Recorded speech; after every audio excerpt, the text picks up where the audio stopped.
دنیا کے اندر کوئی ایک بندہ بھی نہ ایسا تھا، نہ ہے، نہ ہوگا جو یہ کہے مجھے کوئی تکلیف نہیں۔ ہر بندے نے تکلیفیں برداشت کرنی ہیں۔ انبیاء علیہم الصلاوات و تسلیمات بھی تکالیف کے ساتھ زندگی گزارتے ہیں، اور فرعون، قارون، نمرود، شداد، حامان، ان بدبختوں نے بھی تکلیفوں کے ساتھ زندگی گزاری۔ خوش نصیب ہوگا وہ آدمی جس کی ہر تکلیف کا بدلہ ملے، اور بد نصیب ہوگا وہ آدمی جس کی کسی تکلیف پر کچھ نہ دیا جائے۔ ایک مسلمان ہونے کی حیثیت سے ہم سب اس بات کے ذمہ دار ہیں کہ آج ہم اس موقع کو غنیمت سمجھتے ہوئے اس انداز سے زندگی گزار سکتے ہیں کہ ہماری ہر تکلیف عبادت بن سکتی ہے، ہماری ہر پریشانی پر اجر مل سکتا ہے، ہماری ہر ناگواری پر اجر و ثواب کے ڈھیر لگ سکتے ہیں۔ آج میرے پاس، آپ کے پاس موقع ہے، کہیں یہ موقع ہمارے ہاتھ سے نہ نکل جائے۔ 4 چیزوں کا اہتمام ہم میں سے ہر بندہ اپنی زندگی میں کرتا رہے۔ سب سے پہلی چیز یہ ہے کہ ہر قدم پر یہ ہم نے سوچنا ہے کہ ہماری جو تکلیفیں ہیں یہ کسی گناہ کے راستے میں تو نہیں ہیں۔ آخر یہ تکلیفیں کیوں برداشت کر رہا ہوں میں؟ صبح سے شام تک جو گدھے کی طرح میں لگا ہوا ہوں، کس لیے؟ اس کے پیچھے نظریہ کیا ہے؟ اس کے پیچھے میری سوچ کیا ہے؟ میں چاہتا کیا ہوں؟ اگر سوچ غلط ہوگی کسی تکلیف پر کچھ نہیں ملے گا۔ سوچ ٹھیک ہو جائے گی، ہر تکلیف عبادت بن جائے گی، ہر تکلیف پر اجر و ثواب لکھ دیا جائے گا۔ ایک موقع پر رسول پاک علیہ الصلاۃ والسلام نے فرمایا احدثکم حدیثا فاحفظوہ، اے میری امت ایک بات بتانے لگا ہوں، یاد رکھنا۔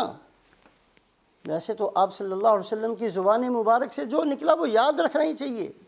یہ ہماری بدقسمتی ہے کہ ہمیں کچھ بھی یاد نہیں۔ ہمیں ساری دنیا کی خرافات آتی ہے، ہمیں حدیث کا نہیں پتہ۔ ہم فضولیات کے اندر زندگی کا بہت بڑا حصہ گزارتے ہیں۔ اللہ کے نبی نے کیا فرمایا، اس کو سمجھنے کے لیے ہمارے پاس وقت نہیں ہے۔ ہم اپنی اولادوں کو ڈگریاں دلانے کے لیے تو محنت کرتے ہیں، یہ بتانے کے لیے ہمارے پاس رات دن میں کوئی وقت نہیں ہوتا کہ اللہ کے نبی نے رات کیسے گزارنے کا حکم دیا، دن کیسے گزارنے کا حکم دیا، کھانا کیسے کھانے کا حکم دیا، کس چیز میں کون سا حکم، کون سا طریقہ دیا، یہ ہمارے پاس وقت ہی نہیں ہے۔ تو آپ صلی اللہ علیہ وسلم کے الفاظ مبارک سامنے رکھے جائیں، بہت کم آپ صلی اللہ علیہ وسلم نے اس انداز سے بات کی ہے۔ یہ اہتمام کی وجہ سے ہوتا ہے کہ دیکھو اس کو معمولی نہیں سمجھنا۔ احدثکم حدیثا فاحفظوہ، اے میری امت ایک بات بتانے لگا ہوں، یاد رکھنا۔ انما الدنیا لاربعۃ نفر، دنیا کے اندر 4 طرح کے لوگ ہوتے ہیں۔ ایک آدمی تو وہ ہے جس کو اللہ نے سمجھ دی ہے، عقل دی ہے، علم دیا ہے، مال دیا ہے، ہر نعمت سے نوازا ہے۔ یہ آدمی اپنی ساری صلاحیتوں کو صرف اللہ کی رضا اور خوشنودی میں خرچ کر دیتا ہے۔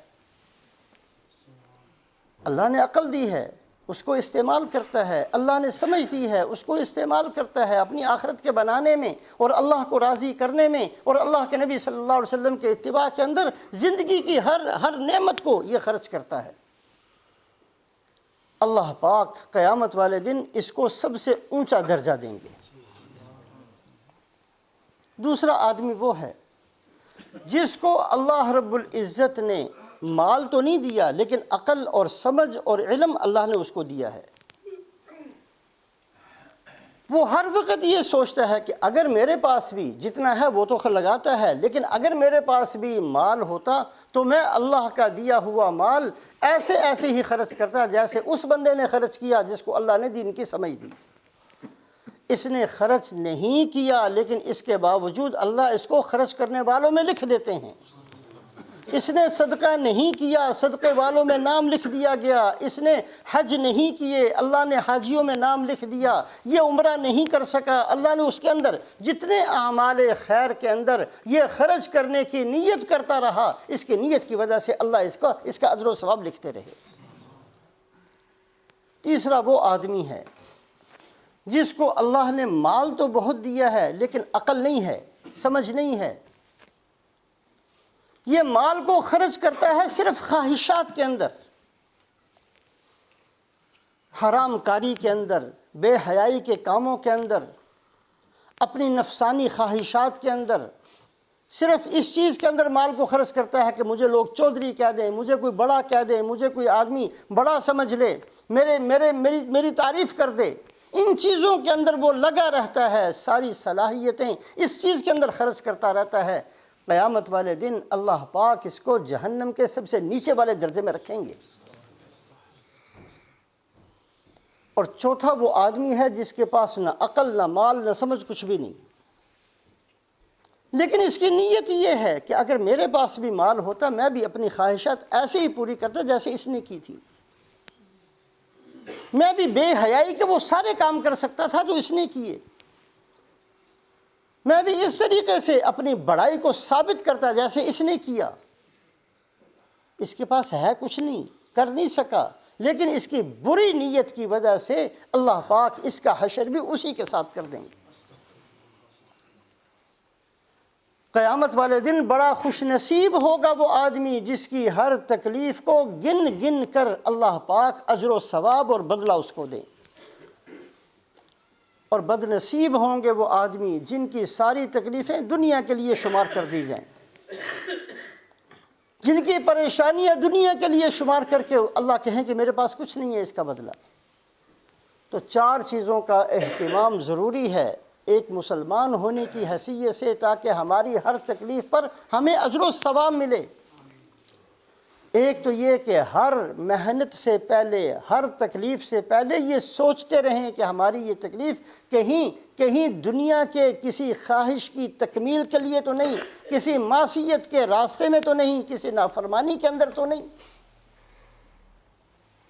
آج اگر کسی بھی دنیا کی جیل میں چلے جائیں، سینکڑوں آدمی ملیں گے تکلیفوں برداشت کر رہے ہیں، قید با مشقت جھیل رہے ہیں، گھر والوں سے علیحدگی میں بیٹھے ہوئے ہیں، کمروں میں بند کر دیے گئے ہیں۔ یہ ساری تکلیفیں ان کی کس لیے ہیں؟ خواہشات کی وجہ سے ہیں۔